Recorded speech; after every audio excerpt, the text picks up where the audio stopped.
Dear students, we have already started with introduction of the milling machines from the previous session. So in the previous session we have discussed the working principle of milling and types of milling machines and working of a very common type of milling machine which we have already discussed in the previous session. Okay, so now we require to understand here whenever any type of milling operation is being carried out, we always require multi-point cutting tools, that is known as milling cutters, because since beginning we have discussed, depending upon the number of cutting edges, we classify the cutters or the cutting tools into mainly two types, that is single point cutting edge and multi-point cutting edge. The most commonly used type of a cutting tool having a single point cutting edge is used in case of a lathe machine, and in case of other machines like drilling, milling, etc. So in such machines we require to use always the multi-point cutters which are having multiple cutting edges. So we need to understand in this session the two important concepts, that is actually practically how the milling operation is being carried out, and the second one is what types of milling cutters are used and what is the design and construction of each milling cutter used for the purpose of milling operations. So in the today's topic of discussion, we are going to have a presentation on, first again, introduction to milling cutters, types of milling cutters and milling processes, and in the milling processes we shall have a discussion about up milling process and down milling process in detail with the sketch. So what is the meaning of a milling cutter, that we are just defining here. So basically whenever any type of a milling cutter is being used, the design and construction of it, its dimensions, okay, and its formation of teeth, so all these factors are taken into consideration whenever we want to apply it for a particular type of operation, milling operation. Milling is best defined as a cutting process where we use a cutter with multiple rotating cutting surfaces to remove the material from the surface of a workpiece or a metal, available in many shapes and sizes. This is very important. They are available in different shapes and sizes depending upon the requirement. Okay, these milling cutters used in several milling machines play a vital role in the process, because finally the cutting operation is being carried out by the multiple formed cutting edges on the surface of a tool which is used for the purpose of removing the material. It is the most commonly used process in industry and machine shops today. It is not an easy deal in choosing a milling cutter, because what happens here is, the most important thing that is to be noted is, depending upon the type of material, even the shape of the workpiece and the type of the cutting tool material, and what is the function of the workpiece or the job which is to be milled, all these factors are taken into consideration, and a proper type, composition, formed milling cutter has to be used in industries, and all these things have been standardized for the purpose of obtaining a perfect milling process, selected based on their diameter. It's important, the material from which they are made, etc., for selecting a milling cutter. So whenever we want to select a milling cutter, we require to consider of which material. So one important point that all of you require to understand, there are two very commonly used type of a metal or a material used for the purpose of production of the cutters or the cutting tools, that is high carbon steel is always used, and the second one is HSS is a very most commonly used, that is nothing but high speed steel, as the name itself implies, high speed steel. Okay, it is basically a steel alloy with chromium, nickel, etc., which can give a lot of strength, okay, ability to sustain the cutting forces. All these properties are included in such an HSS material, which can be used for the purpose of any type of machining operation. These are two very important common, and apart from that there are higher or other types which are used like diamond, like even carbide, all these are like stellite, which are having certain specific requirement depending upon what type of workpiece is going to be machined. Based on that, they are being selected. So we need to understand, that means the milling cutters have been classified based on the shape, design, construction, etc., and even based on the operation being carried out by them. So in that, the most commonly used is, even the shape of the teeth also decides what type of milling cutter is being used. So in that, the first one coming is plain milling cutter, side milling cutter, metal slitting saw, angle milling cutter, end mill cutter, T-slot milling cutter, Woodruff key slot milling cutter, fly cutters, formed cutters. And in form cutters there are three important types, that is convex milling cutter, concave milling cutter, and corner rounding cutter. And the last one is a gear cutter, which is used for the purpose of gears only, that is called as a gear cutter. So we need to understand all these things, all these cutters with the construction. So let us start with the plain milling cutter. So as the name itself implies here, as you are going to see, it can have a shape like this also, or like this also, the commonly used. So here you are going to see the width of the cutter is less, whereas the width of the cutter is more, and there are helical teeth here and there are straight teeth here, and the teeth formation is done in such a way that they are like this. Okay, so this is how the construction is there in case of what you are going to see here on the screen here. Okay, so let us understand in brief about these things now. Cylindrical in shape, basically it is a cylindrical in shape and have teeth on the circumference surface only. It is having the teeth on its circumference surrounding the periphery. Circumference means surrounding the periphery. Cutter teeth may be straight or helical. Just I have told it can be a straight or helical. Range in diameters from 16 to 160 mm. So whatever this diameter is there, the diameter of the cutter, it ranges from 16 to 60 mm, and width ranging from 20 to 160. So as you are going to see here, this one is a 20 millimeters, and the maximum you can go for 160 millimeter width, used for production or milling flat surfaces. So whenever we want to go for the top flat surfaces milling operation of a workpiece, then we are going to prefer the plain milling cutter. So the next one coming is a side milling cutter. So in case of a side milling cutter, we have got the cutting teeth formed on the surface, means circumference, as well as to the one side or both sides of its teeth. Both sides the teeth are being formed around the cylindrical solid material, available in the range from 50 to 200 mm in diameter, and the width varies from 5 to 32 millimeters, used for milling the side of the workpieces. So whenever we want to go for the milling operation of the sides instead of the top surface, if at all I want to go for the machining or the milling operation of the side faces of a workpiece, then side milling cutter is being used. Okay, the next one coming is a metal slitting saw. So this is also called as a milling cutter, but only thing is the width of the cutter is very less, and the remaining will be just as good as like a plain milling cutter only.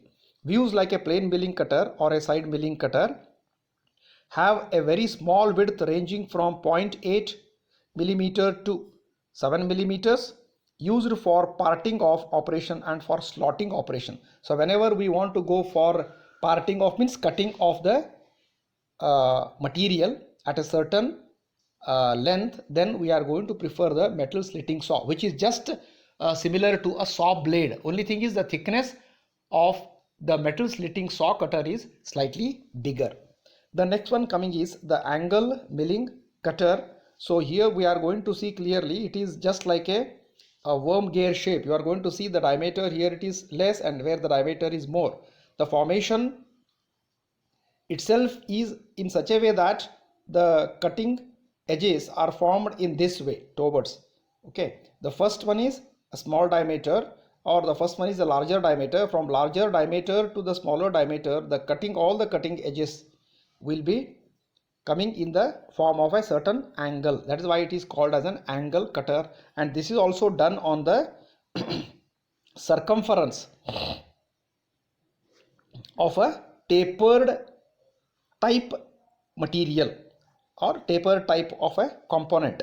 Angle cutters are those which have teeth on the conical, that's called as a conical or angular face of the cutter, and also on the large flat side. Angle cutters are available with various angles ranging from 10 to 45 degrees. So whatever this angle is there, this angle with respect to whatever this angle is there, this angle varies from 10 to 45 degrees. The specifications of an angle cutter include the angle, diameter and weight. What is the angle? The specification, whenever we want to go for the any type of a selection, it is always specified with the material with its inside diameter, outside diameter, the number of cutting teeth, and what is the width, what is the thickness, all that. So in the case of an angle cutter, basically the angle and the diameter and the weight, these three factors are taken into consideration while deciding its selection, and it is used for milling a particular angle on the workpiece. Suppose if at all I want to see that we are going to give a particular angle milling, then we are going to apply the angle milling cutter. Angle iron cutters have utilized in making bridges and reducing high pressure of iron towers. So whenever we want to go for the construction of the bridges, then there's a preference of such type of milling cutters as an industrial application. Angle cutters should adhere to American Society for Mechanical Engineers standards. So always we require to consider any type of a cutter is there, we require to go as per the specifications defined by the ASME. The next one is the end mill cutter. So if you are going to see the sketch there, the end mill cutters are just resembling to the twist drill shape. They are just looking like a twist drill only, with a slight difference in them. Okay, that is why they are called as the end mill cutters. Okay, on a cylindrical rod or a job which is having a less diameter, at its one end the teeth are being cut. So that is why it is called as an end mill. Have a cutting teeth on the end as well as on the periphery of the cutter. Teeth or cutting edges may be straight or helical. So whatever the cutting edges are there, they may be either straight or they may be helical. Helix angle may be right hand or left hand. Even that formation of the helix angle, so that depends upon how it is formed, whether it is the right hand, left hand, etc. Like threads used for cutting slots, narrow flat surfaces, machining accurate holes, and profile milling operations. So it can be used for almost all these things. Cutting of the slots at the desired location on a flat workpiece, okay, and machining accurate holes and profile milling operation. Profile milling means wherever the shape of the material or the workpiece will have a certain curved surfaces. In that condition also we can go for the application of the end mill cutters. The next one coming is a T-slot milling cutter. So whenever we speak about the T-slot, these are the T-slots which are always taken into consideration in case of the production of the machine table of any type of machine. So whenever we want to go for the design of machine table of any type of a machine tool, always the top surface of the work table is provided with the T-slots for holding the workpieces. So such a T-slot production can also be carried out with the help of a T-slot milling cutter on the milling machines. Have teeth on its periphery as well as on its sides. Cutter has tapered shank. So this portion we call it as a shank. This portion we call it as a shank, but what we have shown, they are straight. Generally they are having a slight tapering is there, which is nothing but the non-cutting portion of a cutter can be fitted in a spindle by using an adapter used for the production of the T-slots. The basic or the main important application of the T-slot milling cutter is the production of the T-slots, especially on the machine table.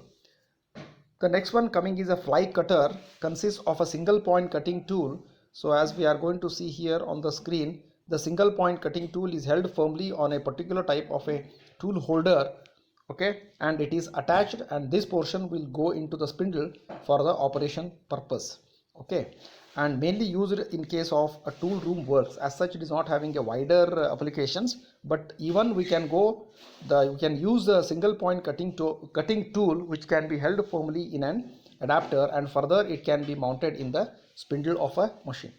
The next one important type of a cutter is nothing but a formed cutter. As the name itself implies, the formation of the cutting teeth can be done on the periphery of a material or on the cutter in the form of a concave and a convex shape, depending upon how these cutting edges have been formed around its periphery. So such cutters we call them as formed cutters. So the figure shows the convex type, that is, if you are going to take a cross section, it will be like this. All the teeth will be coming outside the periphery surface. That is why it is called as a convex type. Have teeth curved outwards on the circumferential surface to obtain the contour of the semicircle. Whenever we want to go for the semicircle milling, then we can prefer the convex type of milling cutter. Cutter produces semicircle surface on the workpiece. If at all we want to go for the semicircle production, then we are going to take the application of a convex type of formed cutter. Similarly, if the cutting edges are cut on the material or the component of the cutter inward or towards the center, then it is called as the concave type. So again, it is shown in the figure here very clearly. See all this. That means, suppose if at all all the cutting edges will be going inside like this, and it is in a cylindrical shape only. All the cutting edges will be within its outer periphery, not they are extended away from the periphery. Have teeth curved inwards on the circumferential surface to form contour of a semicircle. Cutter produces a concave semicircle. So basically it is used for the production of a concave surface on the given workpiece. The last type in this case is nothing but a formed cutter, that is called as a corner rounding cutter. If at all I want to see that the corners are given a certain amount of radius, then we are going to prefer the formed cutters, which are known as corner rounding cutters. Have teeth curved inward on the circumferential surface to form the contour of a quarter circle. Cutter produces a convex surface having a contour of a quarter circle. At the ends, it is possible to carry out the process as you are going to see here clearly. Just see, this is how they are being used. Going to see the rounding off. Previously our work is like this, and we wanted to give a shape in this way, then we are going to prefer such type of a cutter where this amount of material can be removed very easily with the help of the formed cutter. The next one, now we have completed almost the different types of milling cutters being used depending upon the type of operation to be carried out, depending upon the application of a job where it is being used, or depending upon the profile of the shape that we wanted to give for a given workpiece or the job. So whenever any type of a milling process is being carried out, actually practically there are two important methods which are used there. So the first one we call it as a up milling operation, and the second one we call it as a down milling operation. So here you can have a clear idea. Now these are the as you are going to see very clearly in a sketch. In both the cases, these are called as the cutters. The cutters are made to move in the same direction only. Observe correctly here. So now the cutters are made to rotate in an anti-clockwise direction as shown in the figure. The feeding of the tool is given in this case in case of an up milling. but whereas the feeding of the work is given from left to right. So that is the only difference. The only difference between the two sketch is in the feeding of the workpiece only. The cutter is made to rotate in the same direction. The feeding of the work direction is changed. Here it is made to move from right to left. Here it is made to move from left to right. So then what difference is going to make? That is important here. So this is the formation of a cutter, as you are going to see as usual, any type of cutter. So this is called as the working method which is used in case of a milling process. So the feed of the workpiece is given in this way. That is why it is called as an up milling. So basically when the feed is given in this way, then you are going to see that there is every chance that the workpiece gets lifted here. But whereas if the feed is given in this way, the workpiece will be clamped very firmly within this. Both are used for the purpose of milling operation only. Up milling is also called as a conventional milling. Milling cutter rotated against the direction of the work travel. So here, as you are going to see, both are opposite. The direction of cutting force is like this, but whereas the workpiece feed is like this. So both are acting in a opposite direction. This is the cutting force of the cutter, but whereas the feeding is given in this way. Both are acting in a opposite direction. Okay, chip thickness minimum at the beginning of the cut.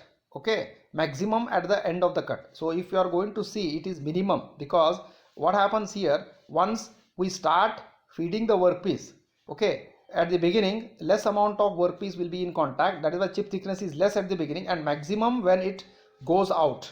If at all you consider this as a chip, the chip thickness will go on increasing from lower value to a maximum value as the feeding of the work is done. Okay, that is important here. Cutting force increases from 0 to maximum, because here as the feeding takes place, very clearly here, as you are going to see, as the feeding takes place, at the beginning the chip thickness is less, and the chip thickness will go on increasing as the feed of the workpiece is continued. That means at the beginning it is very less. So this could be the shape of a chip. At the beginning it is less only. So similarly, at the beginning the cutting force is also less, whereas at the last it is more. Cutting force increases from 0 to maximum value per tooth movement of the cutter. So as the cutting force is directed upwards, the work tends to lift from the fixture. The main drawback of this is there is every chance that as the feeding of the workpiece is done here, so the workpiece can have a tendency to come out of a clamping methodology, because here I am going to feed, here it is made to rotate. So there is every chance, because as we are going to see the direction, okay, it can lift the workpiece in this way. So this is the only drawback of a up milling process. So let us understand what is going to happen in a down milling process. Down milling is also called as a climb milling. So as discussed, only we are changing the direction of the feed of the workpiece. The feed of the workpiece is given in this way, and the cutter is also rotated in this way as usual. So both are acting in the same direction here. That means the cutting force of the cutter as well as the workpiece feed is in the same direction. Okay, milling cutter rotates in the same direction of the travel of the workpiece. Chip thickness is maximum. Here the chip thickness, the maximum amount of material is cut at the beginning only, and the minimum at the last. Similarly, cutting force is maximum at the beginning and the cutting force is minimum at the end. That is the only difference between the two types of processes used as a milling operation. Cutting force maximum at the beginning and minimum at the end. As the cutting force tends to seat the work firmly, work clamping becomes very easy, because in this method, as both are made to have in the same direction, there is no problem with the clamping of the workpiece. There is no tendency, because the clamping of the clamping force will be down compared to the up milling operation. There is no problem with the clamping method which is adopted in case of a down milling. So this is nothing but the up milling and down milling process. In both the cases, we are using the process of milling only in order to reduce the height, thickness of the workpiece or on the above surface of the workpiece only. So now we need to understand the same one. We are just continuing. What are the advantages of using up milling and down milling? So as we have seen, in case of an up milling operation, both are the cutter direction and the workpiece direction are opposite to each other. So that is why there is a maximum cutting force that is required. So heat generated will transfer, but in spite of that, whatever the heat that is transmitted during the cutting operation, it is getting transmitted to the metal chip only, as the chip width starts from maximum and decreases as the milling process is continued. Increases the tool life due to low rubbing of the tool. The rubbing of the tool is low here because it starts from 0. Reduces the chance of recutting as the chips are removed behind the cutter. Produces the better surface finish. Less power is required. Reduces the work hardening. So these are some of the advantages of using the up milling, and advantages of down milling: better surface finish, because both the cutter direction and the direction of the feed are in the same direction only of the workpiece. Gradual decrease in cutting force. Absence of sliding and crushing. Reduced power required for the table feed. High dimensional accuracy can be achieved. Helps to hold the work firmly as the downward force is created in horizontal milling. Less complex work holding devices are needed, because less complex work holding devices are needed, as the force that is going to come when the cutter is made to rotate is directly going to make the workpiece to be held firmly on the machine table of a milling machine. So there is no question of any complicated clamping device that can be used in case of a down milling process. So now we need to understand, as per the today's session, the important questions in connection with that. State the advantages of up milling. State the advantages of down milling. Explain with neat sketch up milling and down milling. Write the differences between the up milling and down milling. Write the classification of milling cutters. Distinguish between a plain milling cutter and a side milling cutter. That is also very, very important. So you require to understand them clearly and write correctly in the examinations. So along with this, I am also going to attach an important video in connection with the application of different types of milling cutters used for certain operations.